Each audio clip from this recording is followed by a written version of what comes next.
Francis, are Yes. you ready to go? I am ready to go if people are ready. Okay.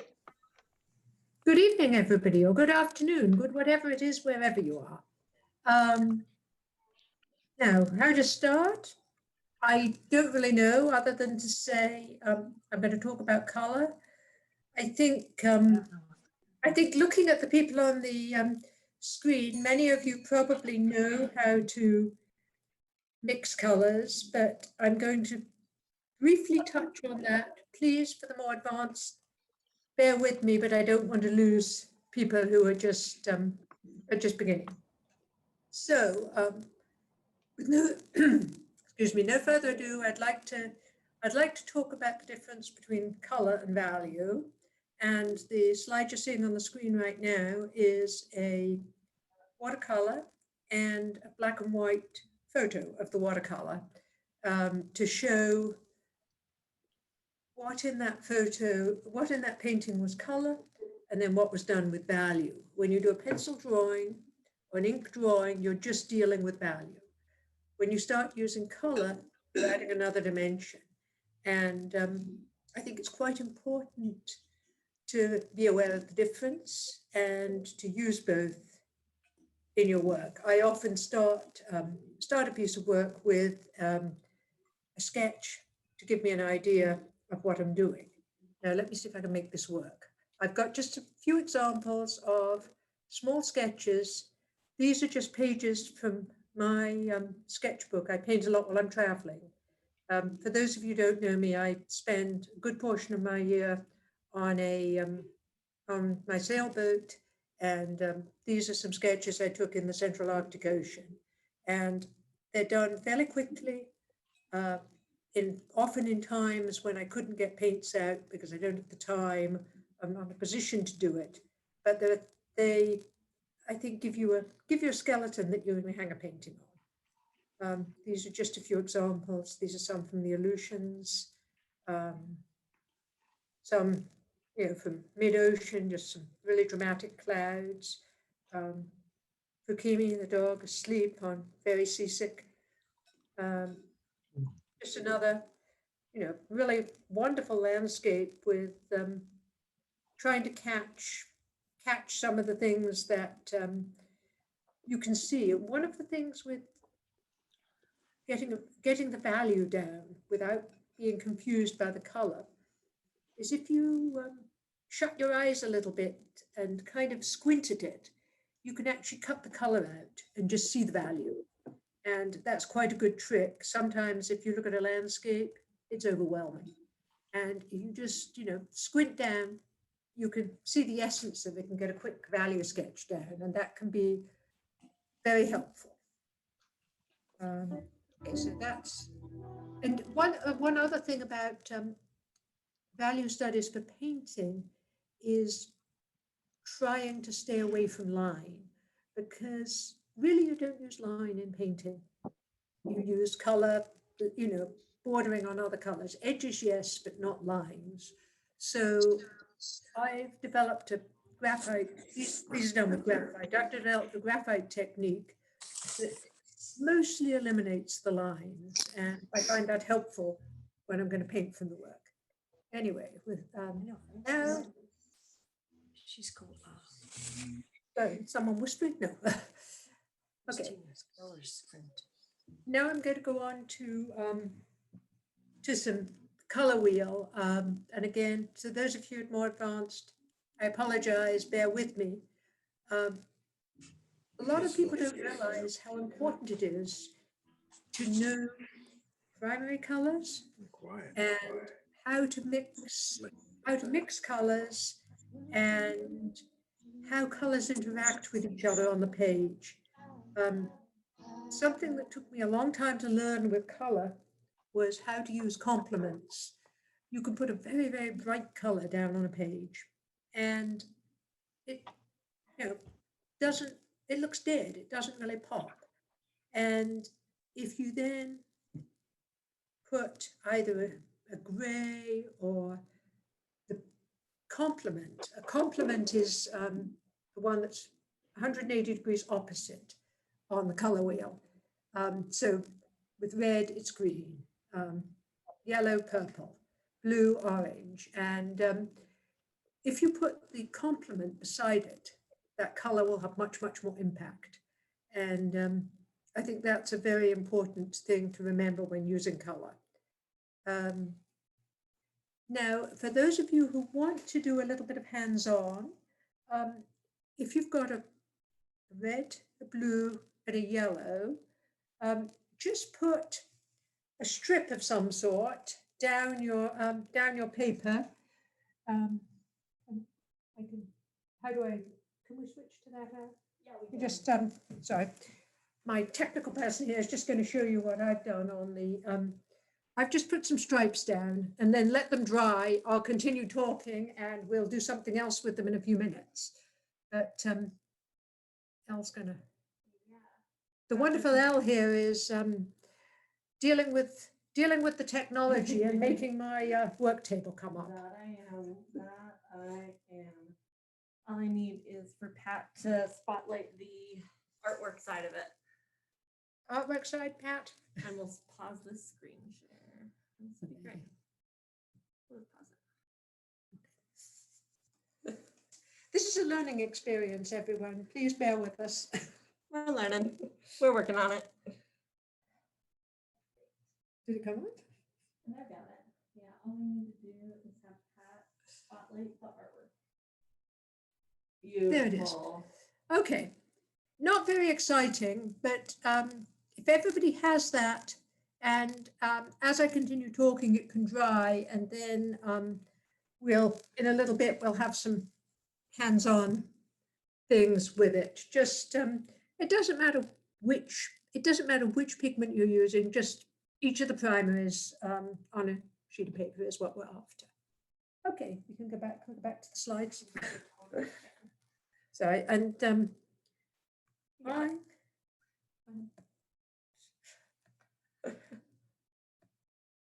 okay, there we are. I'm basically going to use my own paintings as examples and try and explain, what I've done places. So how do we do this? I can't go. It's good. That's why I'm here. All right, good. Okay, this is basically, as you can see, green is a very important color in this. I didn't use a pure red to highlight it, but these colors, these pieces here are a very reddish brown. And without those, the green would be somewhat dead. There's little, oops, we moved on to the next one. Well, it's the same thing. Again, little bits of red in the rock, little bits of red here. And by using the red, it makes the green much greener. There's a really extreme example down here. And that's a classic example of using a complement to make the color that you're really, the main color, even more intense. Okay, another example of a very similar kind of thing. Again, red's trying to make greens green. I have had a lot of difficulty learning how to use green, and I didn't really find success until I started using the complement with it. So I find that very helpful. Another one, again, this one's using red, green. It's also using purple and a sort of greenish yellow, and a purple yellow as a complement. Often, when you're painting, the complement may not be a perfectly straight line, and my computer's got a mind of its own. Again, a red green. This one's a little bit more off, a little bit more magenta. It's still using the red and the green, and also using it throughout the painting, as well as to make the color intense, to create a little bit of unity. We'll have another section on creating unity. I've tried to separate the slides, again, using red. And one of the things here that is quite, I want to go backwards. Go backwards. Thank you. I touched my mouse. Okay. Again, you can press the Okay, these little pieces, it's done it again. Okay. Right there, This okay. one, if you need to go back. I've tried to use the pointer. These little pieces of red here bring these trees to life in a way a pure green tree wouldn't be. Little bits in all these green trees. And again, well, it wants me to move on. Same thing here, little bits of red in the green. Oops, it's alive. Go back, okay. This one also, both complements are being used here. The purple, a lot of purple and purple yellow too, again, to kind of play off each other. Now we can go to that one.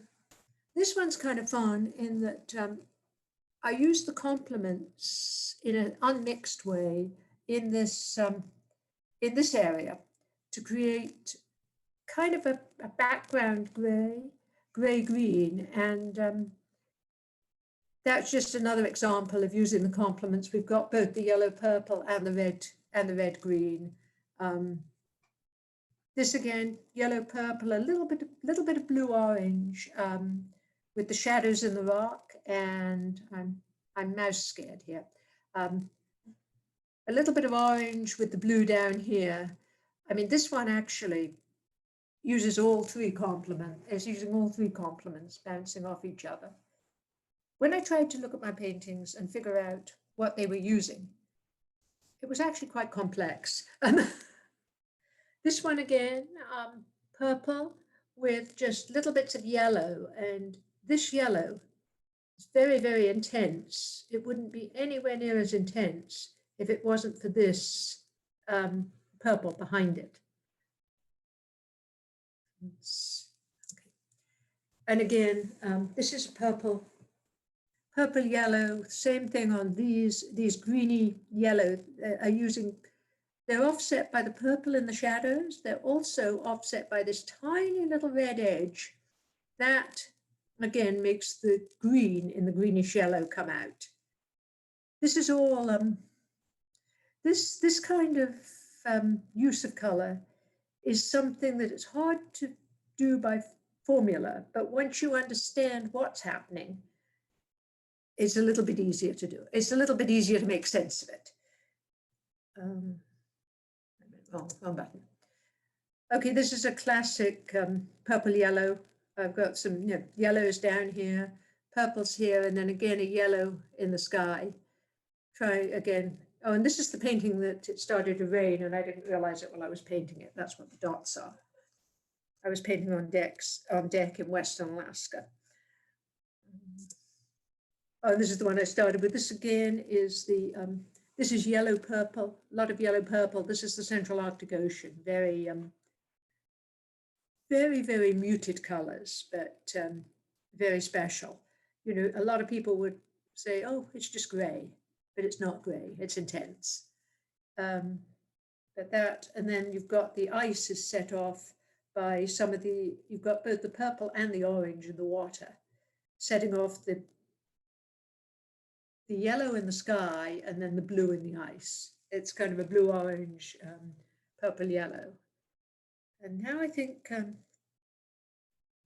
I think now we move, oh no, here's just, oh, this is a blue orange again, Central Arctic Ocean ice, but this, I'm pointing it with my hand, that won't help. Orangey there, oops, oh well, same thing, more blue orange. Blue ice and then the orange in the rocks makes the blue ice much bluer. If you just, if you take your hand to your screen and just blot out the rocks, you'll see how much less blue it looks. It's quite dramatic if you can just mask the rocks and just look at this section here. It's nowhere near as blue as it looks when you can see the rocks. Again, blue-orange, the same thing with this, that iceberg would not be anywhere near as intense if you cut out the mountains behind.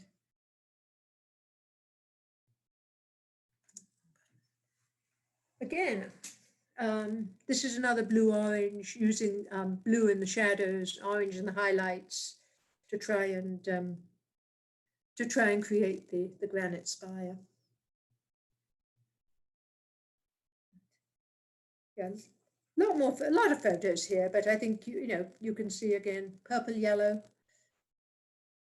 Again, this is purple, yellow, and with a little bit of red thrown in and a little bit of green, just to try and give it some excitement.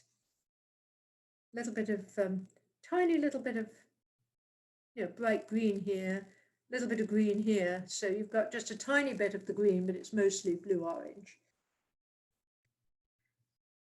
Again, blue-orange, blue sky, and then orange in the mountains, blue in the sea.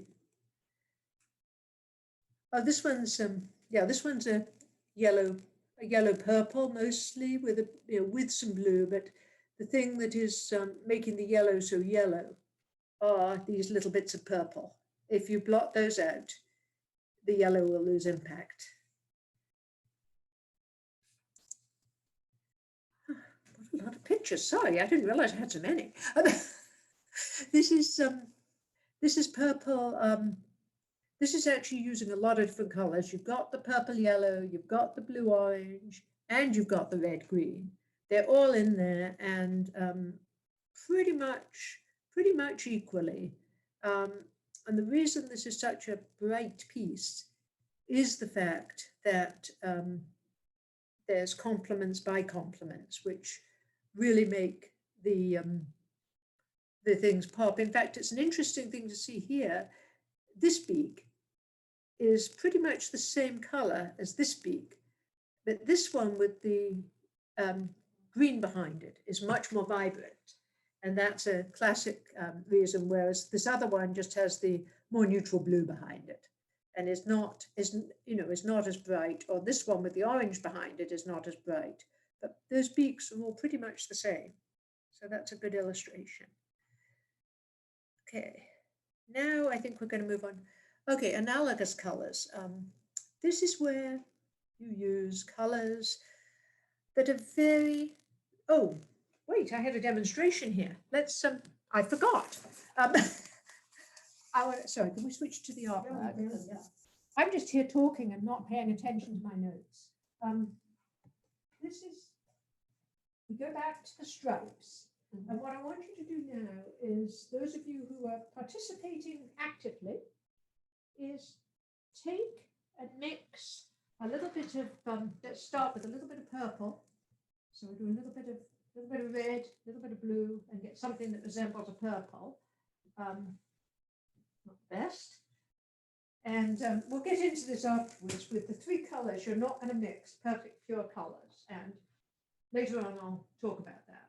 And then I'm going to lay that down. Look at your yellow, and then lay down a little bit of purple beside it, just something like that. And look at the difference you get between the plain yellow just on the white and the yellow with the purple, and the intensity. And then the same thing, we're going to do the same thing with the yellow, except we're going to mix a green. And one of the things in watercolor that I'll talk about later is that mixed greens are terrible. But we're going to do it this way because I wanted to just do the three. And there's a very light green. And then with the purple, the blue, we're going to mix a little bit of orange and lay that down with the blue. And don't use the whole thing, because we're going to do something with grays later. Okay, and now just look at the difference you get in the way those colors interact. And that's a very, very, very important to be aware of. Okay, I'm going back to the screen here now. Well, I'll give it a go. She's going to get me. Okay. And I'm just going to double check that this is good for you. Which you can. Yeah, there we go. There we go. Okay, thank you. Okay, analogous colors. Analogous colors are colors that are close to each other on the color wheel.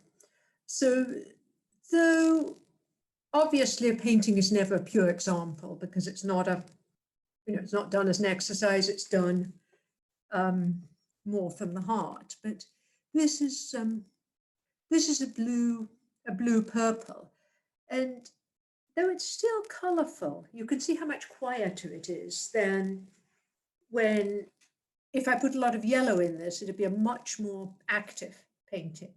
So if you want a something very, very relaxing and very quiet, analogous colors close to each other on the color wheel are the way to go.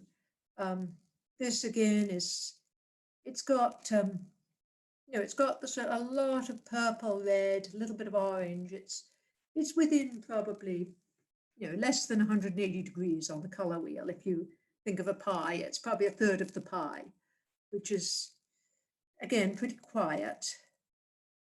This again, though I put this in for analogous, but actually, it's rather a purple. It's rather a purple yellow.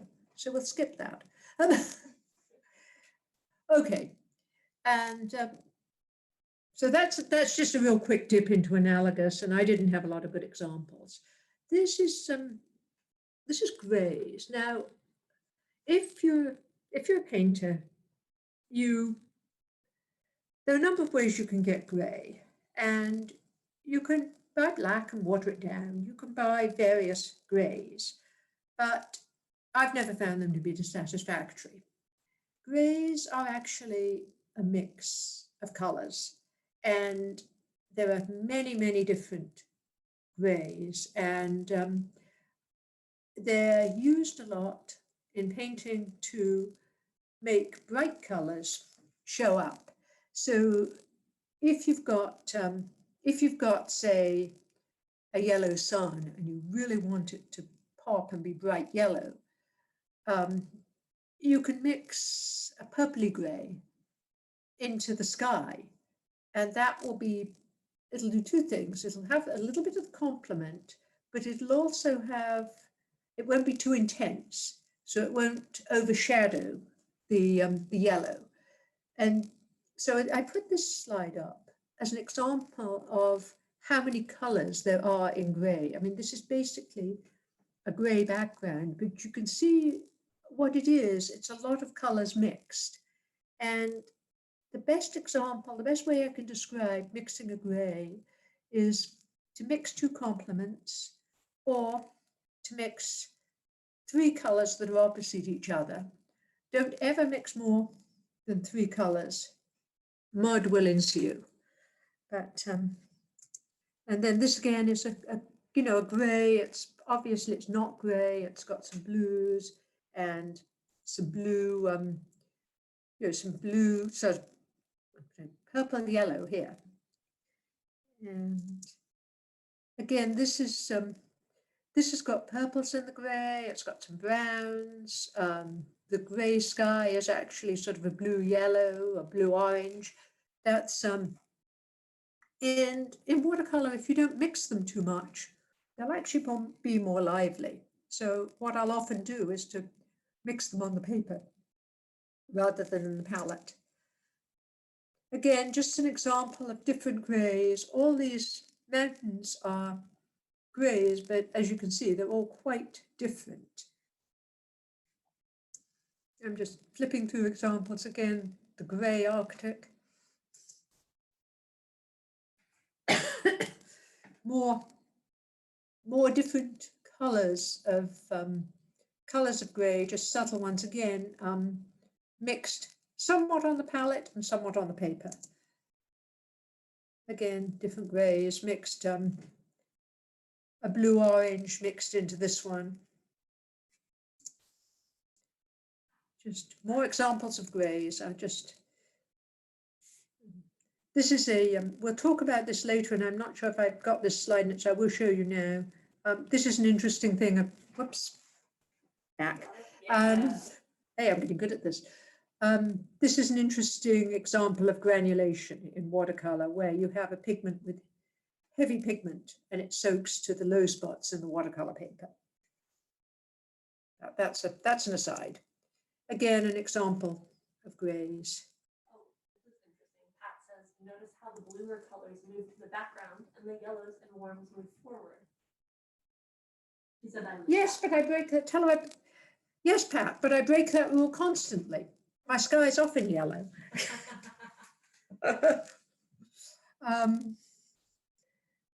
Yeah, no, Pat is right. Blues tend to be in the background, and yellows.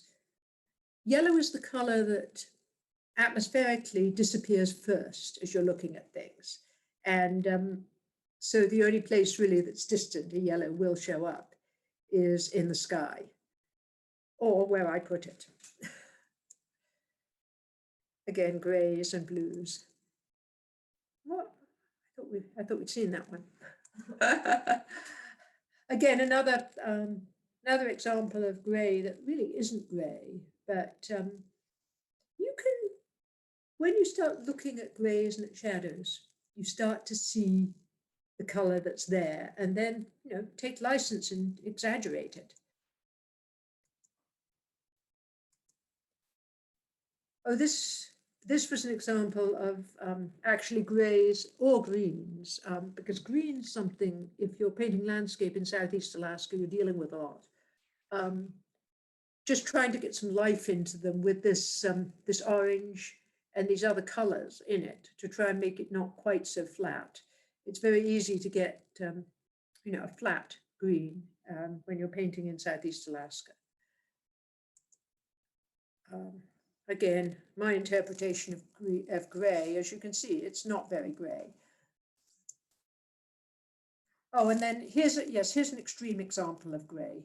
There you go. That was a gray river, or gray moraine, gravel bar.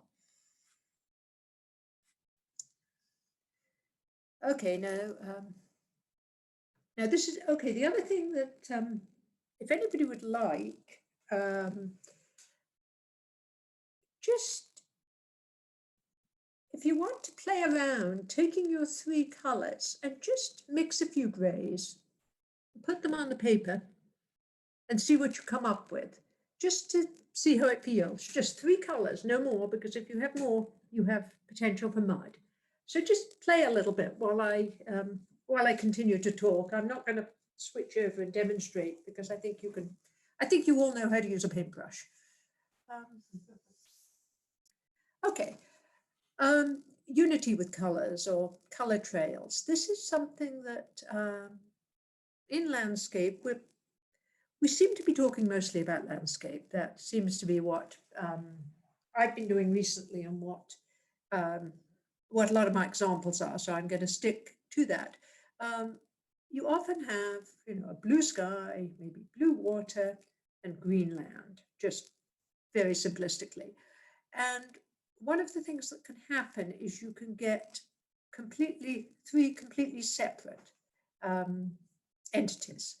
And the art of the color trail is to put little bits of the color from the other blocks into pieces so that it creates unity without being uniform. And for this example, I've got the yellowy browny mountain. Okay, so I used the reflection here to put it in, but also it was a good idea to have putting it here made it a bit unbalanced. So a little bit here wasn't a bad idea.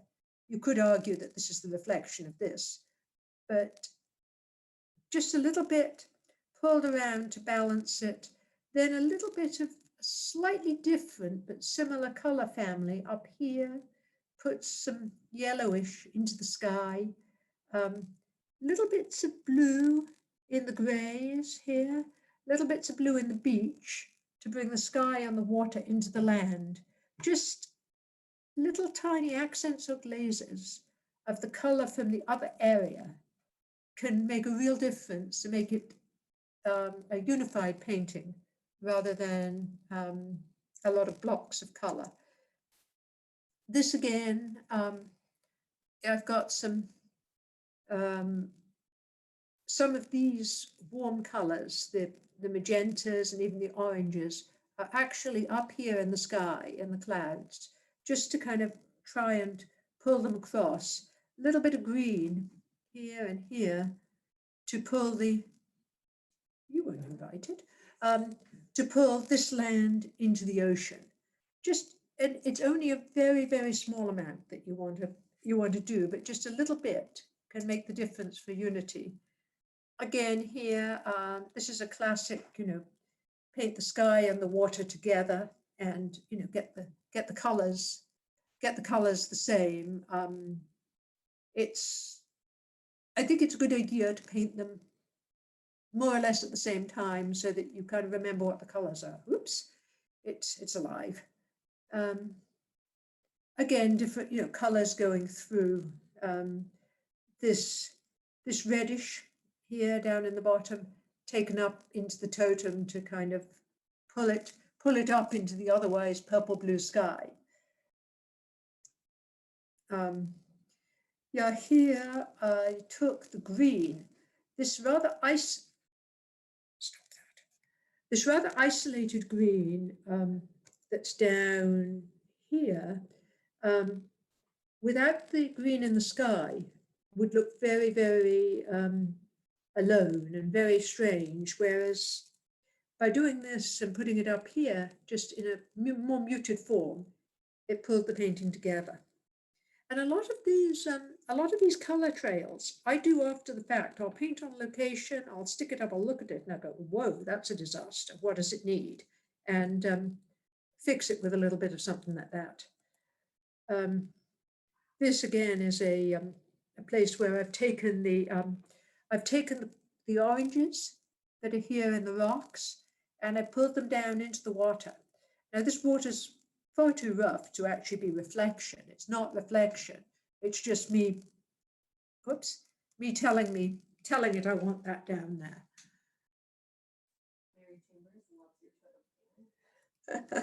Thank you. And yeah, this again is pulling the greens through. And if you look at the water, there's little bits of both the brown and the green. And this very ridiculously bright volcanic ash would be completely alone if I hadn't done this and this. They're just tiny little bits. They're not a lot, but they're enough to make it not look ridiculous.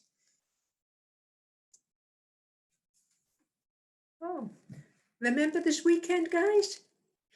Mary, Pat? This is a painting when a group of us took my boat out and it's painted on Majorca. But anyway, this again is pulling the magenta into the sky, into the land, and then also little bits of it in a lesser form into the water. And then the oranges from here going into the water. And this thing's alive. Okay, this is this is what you shouldn't do. I just looked at this and now I'm seeing it. I should have put more green in this sky. I've got the green here and I've got the green here.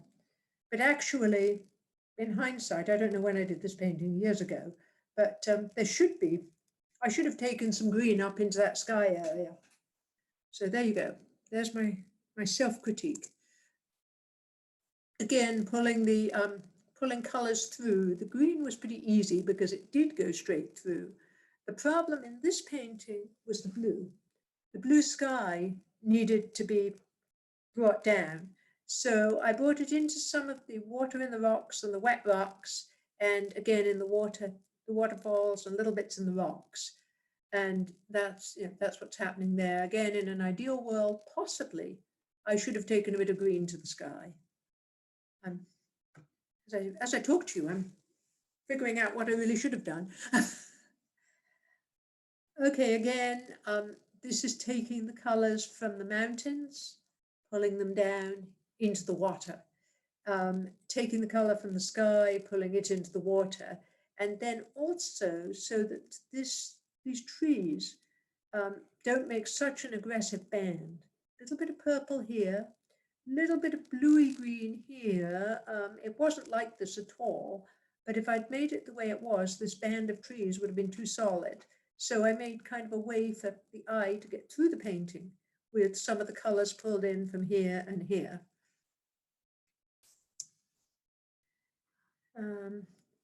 That again is taking the orange and yellow from here and bringing them over into the base of the mountains here, and also a little bit of orange, yellow in the water.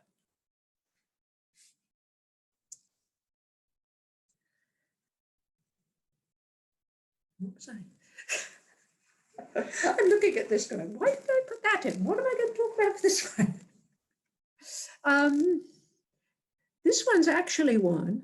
This is another example of what I should have done differently. Anyway, it's got a certain amount of magenta in the water pulled into the iceberg. But looking at this now, again, way after I painted it, the gray is too dead. The gray sky needed a bit more of the color from the land in it. So. Oh, this one, yeah, this one's again pretty classic, very small amount, but this green here taken up into the corner here, just a tiny little bit there and a tiny little bit there, and then a little bit of green in the water. Oops. This one again, water sky similarities, and then taking some red. Obviously, oops. There's red on the, there's red, obviously lots of red in these buildings. Pulling a bit of red up into the upper area, and also a little bit of red into the shadows here and into these rocks to kind of try and pull it through. And, you know, as I say, a lot of those are glazes after the fact. You know, you look at it and you go, that just needs tweaking. And that's what it is. And I think this is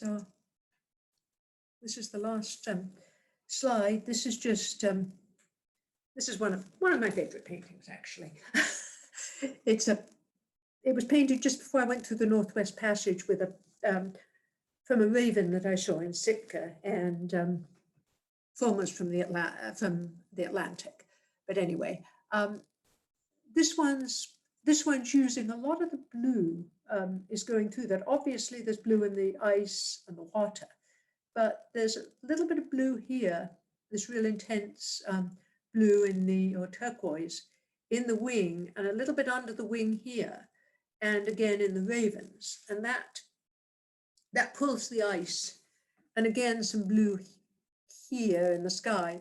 It pulls the ice through. Otherwise, that iceberg would be very, very isolated in the middle. Anyway, I'm pretty sure.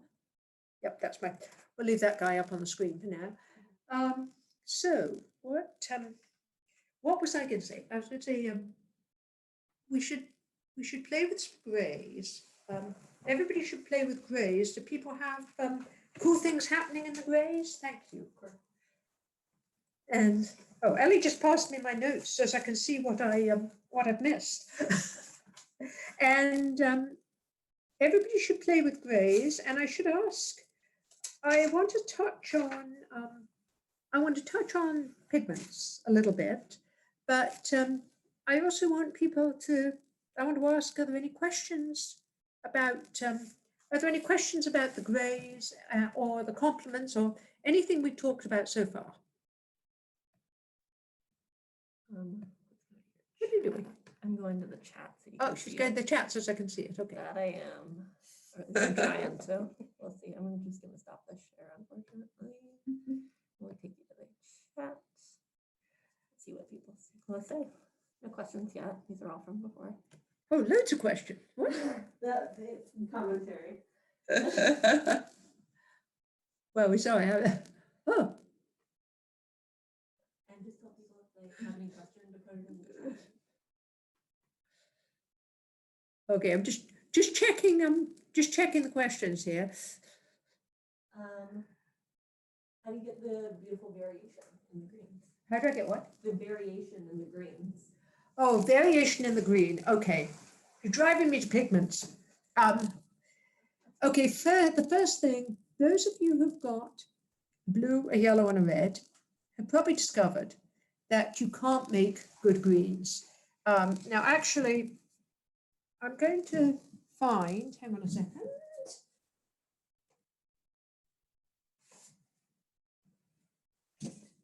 I'm going to do this in unofficial ways so I don't have to keep changing things. Okay, these are some things I did years ago.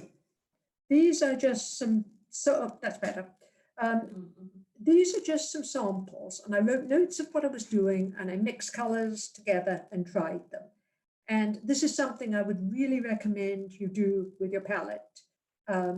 It's a great reference tool to just look at and say, okay, that works, that doesn't work. And I did these probably many, many years ago, but I just, again, here's some greens. But as for variations in greens, the thing I would say is there's in watercolor pigments, which is where my expertise is, there's virtually no yellow or blue that will mix together and make a good green. You really do need to use a green pigment. And I fought this. I didn't think I should have to. And you do have to, I was a purist and believed that everything should be able to be done with 3 colors. And the more I learned about watercolor and the more I learned about pigments, I realized that's not possible. You need different pigments. And the thing with greens is I would say you need different yellows, you need different greens, and you mix them. But you don't only mix green and yellow. You quite often add a little bit of red, a little bit of the complement.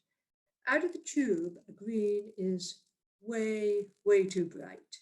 And actually, I can probably do this. I'm going to do this. I'm just going to demonstrate greens real quickly because it is a challenge. And I can probably do it on the paper better than I can do it verbally. Even though I can't always talk and paint, so bear with me. It's a left brain, right brain thing. I am going to take a little bit of one of my favorite yellows, New Gamboge, and a hair. I'm going to do a little bit of New Gamboge and a little bit of Holbein Bamboo Green, which is one of my favorite greens. Okay, and I'm going to just mix them and lay them down on the paper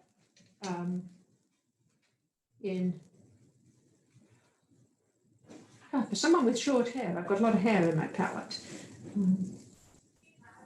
Okay, that's a very yellow, but now what's interesting, to get something interesting, the best thing you can do with this, rather than spend a lot of time mixing on the palette, I've now taken a much more green, a little bit more green, and added it.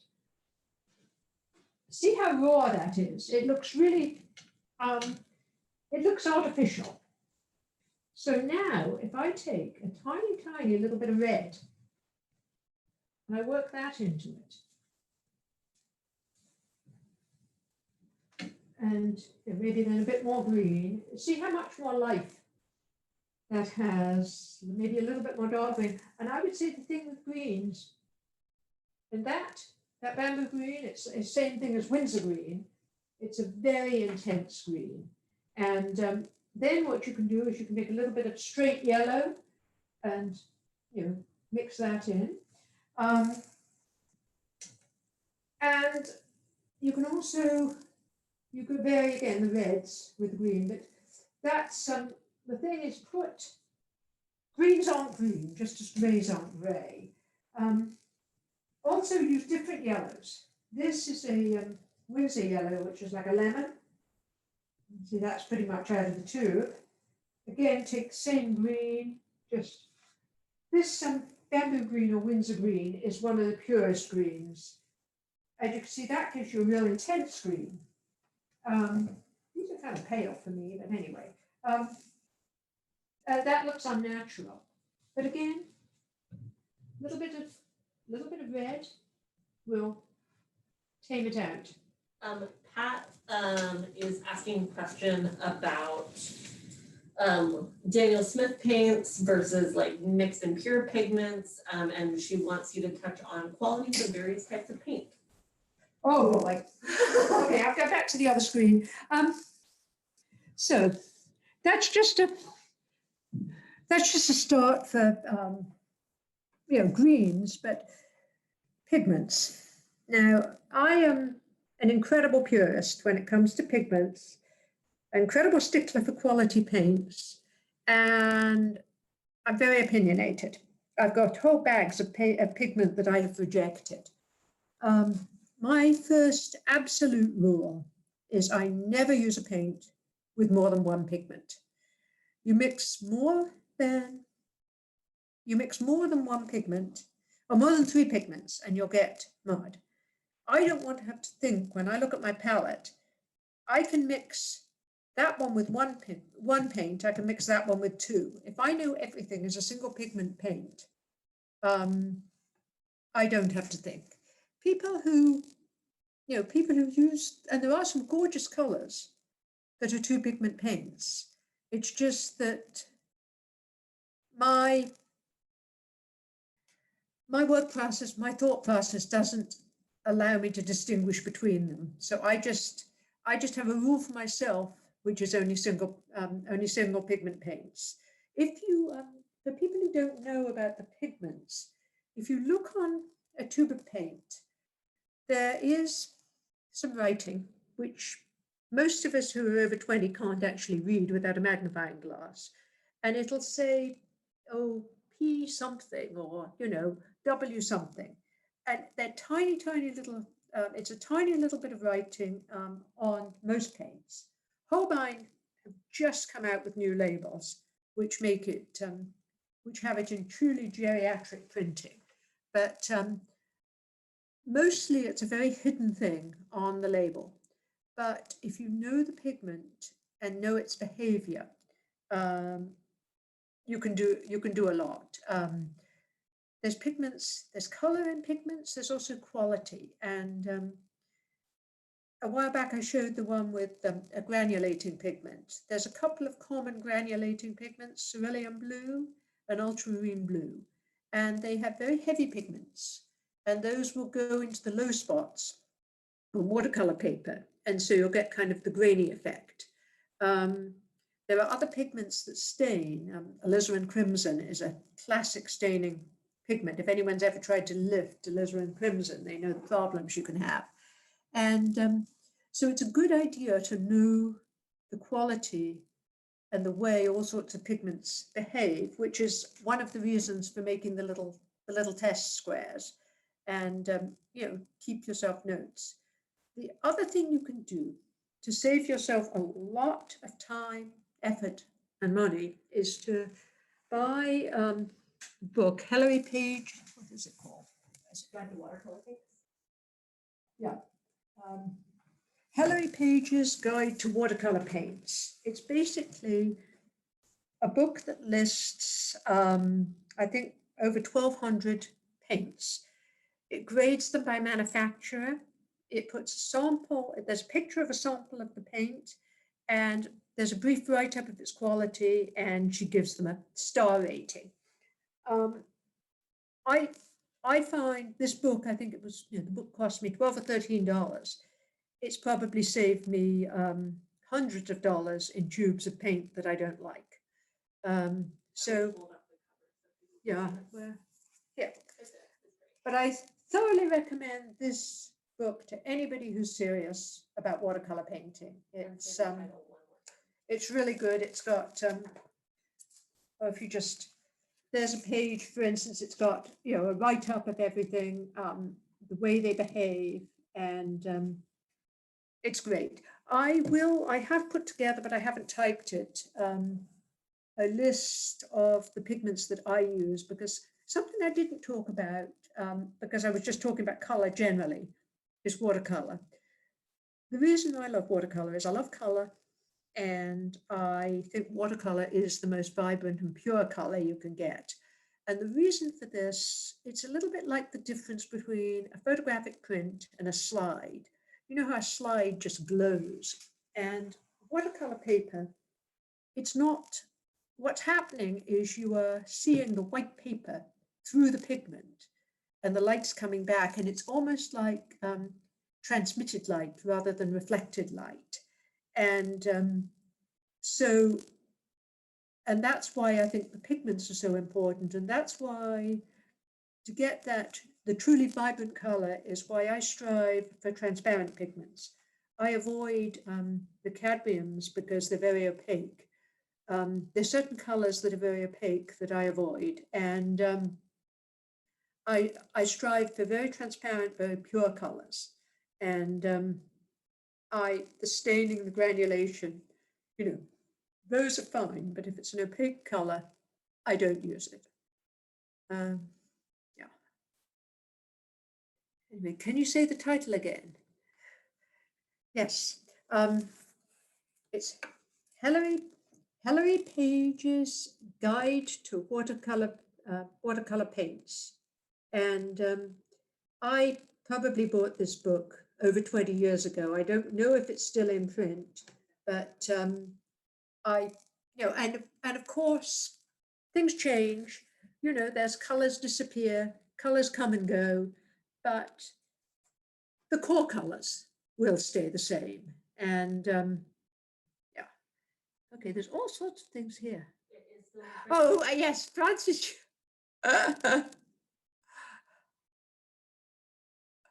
Oh, yes, okay.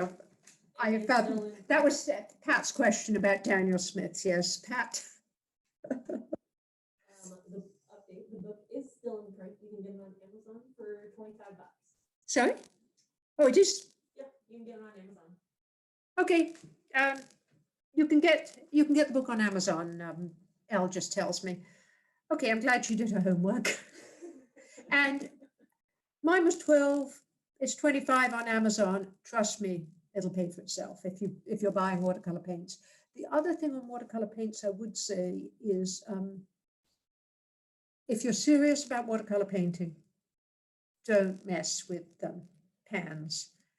Buy artist quality tubes. There are a lot of different brands. Pat and I have a friendly disagreement. Pat really likes Daniel Smith.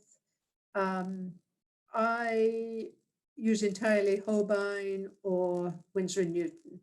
And, you know, I think I think for me, it's the fact that the pure pigment thing. And I find the intensity of the Holbein paint to be very, very good. The reason I sometimes have Winsor & Newton is that sometimes the Holbein is difficult to get. But the other thing there is one other caution, because I've been burned on this. If you're buying cobalt blue, make sure it's real cobalt blue. Cobalt blue hue is a disaster, not worth messing with. And the reason they make cobalt blue hue is because cobalt pigment's very expensive. But it's just phthalo blue, and it's not nice. Okay. Whew. What else am I? Do we have more questions?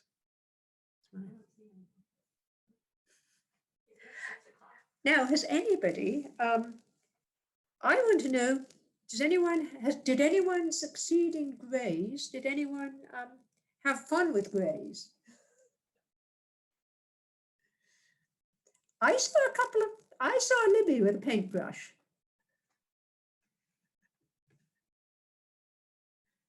Are you going to hold it up, Libby?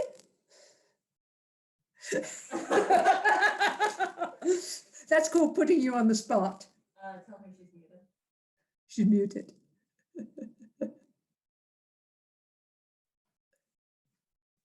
Yeah, Lib's muted. I tried some grays, Francis, and they were really fun. Yours are so beautiful. Good. Well, I'm glad you did, because it's really, I think just buying Payne's Gray and watering it down, you lose a lot. Oh, definitely. So I was actually thinking about this. It's kind of amusing. I think why my purists thinking I should do everything with primers is when I was a little kid in school, we only had 6 holes in our palettes. So we got the primaries, black and white, and 1 discretionary color. Mm, wow. Yeah, now I see kids with, 45 colored pencils. Yeah. So it's interesting. Times change. But anyway, well, thank you everybody for listening. And please fire questions if anybody has any. Thank you. Fabulous. Yeah, thank Yeah, Good. it was great. It was lovely. wonderful to see your work. Good. Yeah, I'm glad your you work is, yeah, Hey, Francis. great to see you. Francis, someone asked, or someone said all of theirs when they were trying to make grays came out reddish. What would you do to take that reddish to make it grayer? What's the complement of red? Green. Green. Add some green. Okay. Okay. I kept adding blue and yellow, but it still stayed red. If you were using Windsor Blue Red shade, it's got quite a lot of red in it. It's also possible there are some combinations of red, yellow, blue that won't give you a good gray. It's just impossible to strike the balance. A really good, probably one of my favorite neutral grays is bamboo or Windsor green. Bamboo is the Holbein, Windsor is the Winsor and Newton, with quinacridone magenta. That's a really good sort of green, black, dark color. That's probably what I did the blacks for the Raven out of that, but the bamboo green and the magenta are excellent for dark. And if you want a real intense dark, use alizarin crimson because the staining quality makes the dark really intense. But if you're using, I was playing with a quinacridone scarlet and having a hard time making a gray that wasn't red. And I think it's the quality of, it's a pigment issue. Okay. All right, thank you. So, Francis, do you ever find yourself in color ruts where you tend to, know that a pigment works and you tend to use that pigment for that? Do you force yourself to change it up, or do you go with it? I had to go cold turkey on quinacridone magenta about a year ago. I think Pat will remember when I finally let myself use it again. But I went for about 3 months and I didn't refill the hole in the palette, and I wouldn't let myself reach for the tube because I was in a color rut. And I think there's a couple of tricks for that. And my palettes have just a certain number of holes. And so sometimes I will rotate a color out and rotate another one in. But there's always some core colors. There's some colors that maybe aren't really ruts because they're so essential. But yes, I do think that happens. I do think it can happen. And the colors that have caught me again have been quinacridone magenta. Another one that has caught me, and I've actually right now don't have in my palette, is a very bright pink called opera. And that one can be very, it can be a little bit pushy.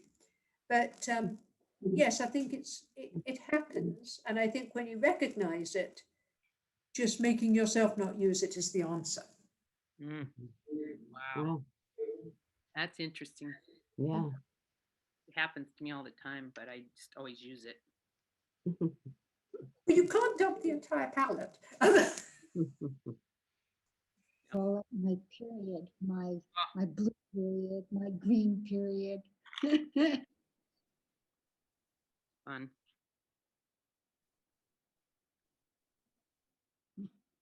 This was great. Thank you. Thank you. Thank you so much, Francis. Yeah. Beautiful. Yeah, thank you. So good to hear you all. Yes, thank you. Thank you so much. It was wonderful. And I loved seeing your work from all over your travels and Mhm. yeah, it was Right. the how you have evoked the skies and the color of up in the Arctic was really wonderful. Thank you. Mhm. Thanks, Pat, for Right. Thank And you. there was Thank you, everyone. there was one question. Do you do prints of your work? And have you considered, especially the Raven print, have you considered doing prints? Oh, boy. Well, that opens something that I hope I may offend somebody, but I I print, I do prints, I do limited edition prints when I'm screen printing, which I haven't done for years and years and years, or etching or doing lithographs. But for me personally, I'm not interested in doing prints of watercolors. Um, I like the concept of watercolors as an original, and I would like to educate the general public into having original paintings.